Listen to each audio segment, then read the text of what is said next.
Bonjour, je vais vous montrer une méthode comment enlever un écrou anti-vol facilement sans se prendre la tête. Donc vous voyez, l'écrou anti-vol est cassé à l'intérieur. J'ai essayé de le percer au milieu et de l'enlever avec une clé étoile. Donc la clé étoile a cassé dedans pour vous dire que c'est trop serré. Donc le remède, vu le départ, on ne peut pas taper avec un burin, ni un marteau, ni un tournevis, ni autre chose. Donc le seul moyen, vous prenez un jet aussi large à peu près que l'écrou. Vous prenez un bon marteau, voilà, vous l'insérez dedans, vous vous protégez le bras pour éviter de taper dedans, et vous mettez des grands coups de marteau, pas un coup de marteau comme ça, un vrai coup, voire vous répétez l'opération à peu près sur 10 coups de marteau.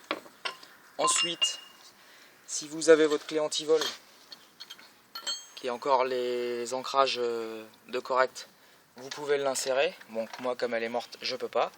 Donc une fois que vous avez tapé, vous essayez avec un tournevis, et comme vous voyez, regardez, l'écrou, comme par magie, il se dessert, vous pouvez l'avoir avec un tournevis. Donc n'hésitez pas à répéter l'opération en tapant plusieurs fois, hein, ça ne vient pas tout seul. Moi j'ai dû mettre à peu près une trentaine de coups de marteau, mais voilà, j'ai préservé la jante.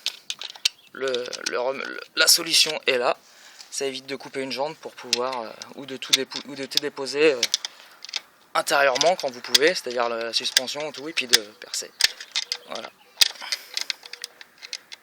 On va essayer de l'enlever jusqu'au bout.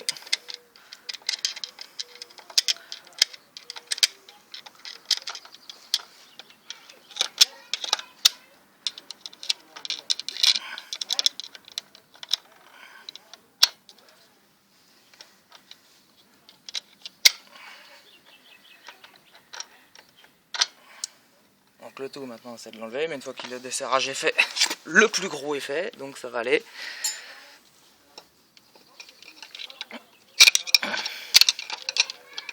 Donc le reste c'est des petits copeaux dedans, voilà.